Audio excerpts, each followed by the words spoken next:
અને હવે સમાચારો જોઈએ વિસ્તારથી ને સૌથી પહેલા વાત કરવી છે રાજકોટની કે જ્યાં સરકારી કચેરીમાં એજન્ટ રાજનો પર્દાફાશ કર્યો છે સંદેશ ન્યૂઝે। સંદેશ ન્યૂઝના કેમેરામાં આ એજન્ટો ખુલ્લા પડ્યા છે।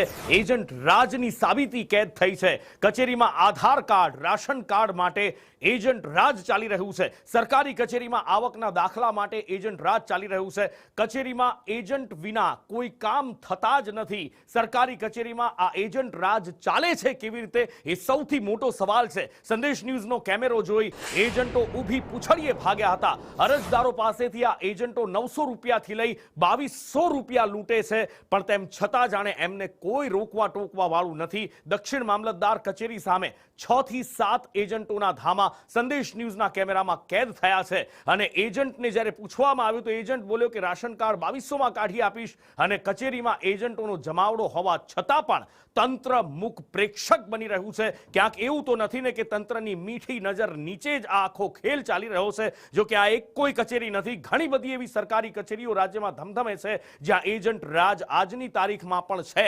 ભલે સરકાર દ્વારા તંત્ર દ્વારા દાવો કરવામાં આવતો હોય કે અમે એજન્ટ રાજ ખતમ કરી નાખ્યું છે, પણ એમ છતાં પણ આ બોલતા પુરાવા મળે છે। અને સંદેશ ન્યૂઝ દ્વારા આ એજન્ટ રાજનો પર્દાફાશ કરવામાં આવ્યો છે। સંદેશ ન્યૂઝ દ્વારા સ્ટિંગ ઓપરેશન કરવામાં આવ્યું જેમાં એજન્ટો લોકોને લૂંટતા કેમેરામાં કેદ થયા છે। જુઓ। રાશન કાર્ડ કરતો કયો તો ખબર પડે। કાકડીઓ બતાવો તો પૂછું કે ભાઈ આ નીકળતા એમ ક્યાંનું રેસિડેન્સ આવે? વાવડી નું જ આવે, વાવડી આવે આપણી પાસે ડોક્યુમેન્ટમાં હું બધું કાગળિયા છે, જામનગરથી નામ કમી કરાવીને કાગળિયા રેડી છે। ખાલી એમને કઢાવવું છે તમે તો કાગળિયા તમને દઈ જાઓ ને તો એને પૂછી જો ભાઈ આ કાઢી દે કેટલા દે એમાં કાઢી કેટલા નહીં આ કેટલા થાય અંદાજી આપણા ઘરના હે? આ પણ 2022 ના ના હાલો હા એક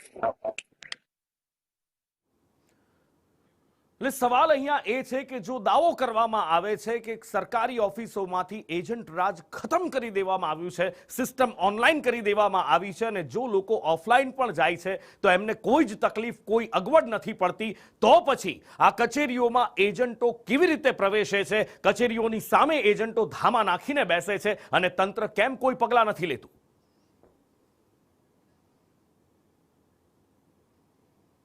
પડાવવાનો હતો એટલે આવ્યો તો હું એટલે કોના હસ્તક દાખલો કરાવ્યો?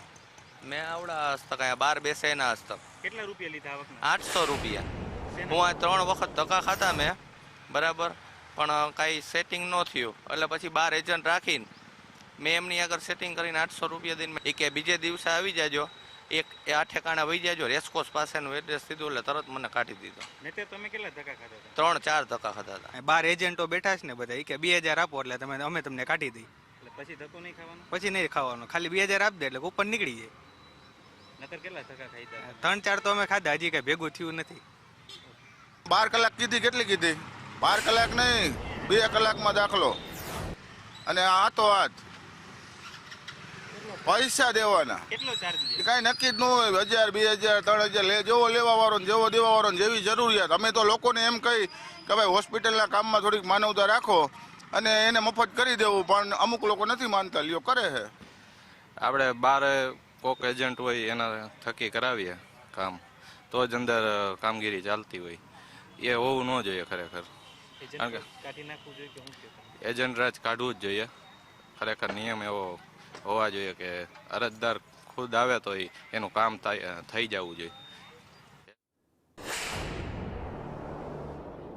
અહીંયા જે લોકો કહી રહ્યા છે એમની આપવીતી વર્ણવી રહ્યા છે અને એક ભાઈએ જે વાત કહી એ બહુ જ સૂચક છે કે એજન્ટો વગર કચેરીમાં કામ થતું જ નથી। એટલે શંકા સવાલ ઉઠે છે કે શું આ તંત્રની મિલીભગતના કારણે થઈ રહ્યું છે? શું આ એજન્ટો તંત્રની મીઠી નજર નીચે ધમધમે છે? શું અંદર બેસતા અધિકારીઓ કર્મચારીઓ અને આ એજન્ટો વચ્ચે સાંઠગાંઠ છે? શું એજન્ટો લોકો પાસેથી જે પૈસા લે છે અને કામ કરાવે છે એમાં અંદર બેસતા બાબુઓનો પણ કટ હોય હોય છે?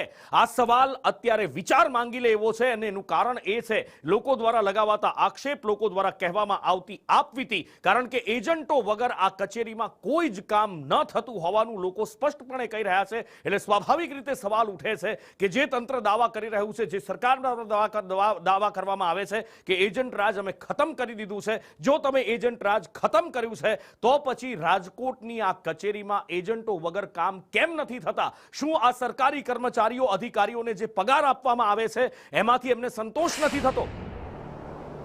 સરકારી કોઈ પણ કચેરીમાં જ્યારે સામાન્ય નાગરિક છે તે રાશન કાર્ડ કે આવકનો દાખલો કઢાવવા માટે આવતા હોય છે ત્યારે તેને એજન્ટ રાજ છે તે જોવા મળતું હોય છે. એજન્ટો છે તે બેફામ રૂપિયા વસૂલતા હોય છે. ત્યારે અધિકારીઓ છે તે આ મામલે શું કાર્યવાહી કરશે? આપણે નાયબ મામલતદાર છે તેમના સાથે વાત કરીશું. ઝાલા સાહેબ, આપણી જે કચેરી છે એની બહાર એજન્ટો બેઠા હોય છે, એના ઉપર કઈ કાર્યવાહી કરવામાં આવશે? આપણે પોલીસ વાળાને કહેતા હોય ને, પોલીસ વાળાને કહીએ છીએ, એ લોકો આવે છે, લઈ જાય છે, એ રીતે છે. અને આપણે છે ને એ લોકો નિયમ મુજબ બદલીઓ 11-12 વાગે કાઢી મૂકીએ છીએ. આમાં પબ્લિકને હેરાન ના થાય એટલા માટે રાખીએ. તો ફાંકી કાઢીને મામલતદાર સાહેબ લેવાનું હોય, ગુરુ મારા ના દેવાનું હોય. પણ સાહેબ, આપ નાયબ મામલતદાર છો, એક જવાબદાર વ્યક્તિ છો કે નહીં? નીચે એવા હોય ને એ કરે, એટીવીટીનું કામ એ કરે છે. સૌથી મહત્વની વાત એ છે કે અહીંથી નાયબ મામલતદાર સહિતના અધિકારીઓ પસાર થતા હોય છે, પરંતુ આ એજન્ટને જોઈને આંખ આડા કાન કરતા હોય અથવા એજન્ટને છાવરતા હોય તે પ્રકારનો ઘાટ છે તે અહીં સર્જાયો છે. કેમેરામેન વિપુલ બોરીચા સાથે દિવ્યેશ જોશી, સંદેશ ન્યૂઝ, રાજકોટ.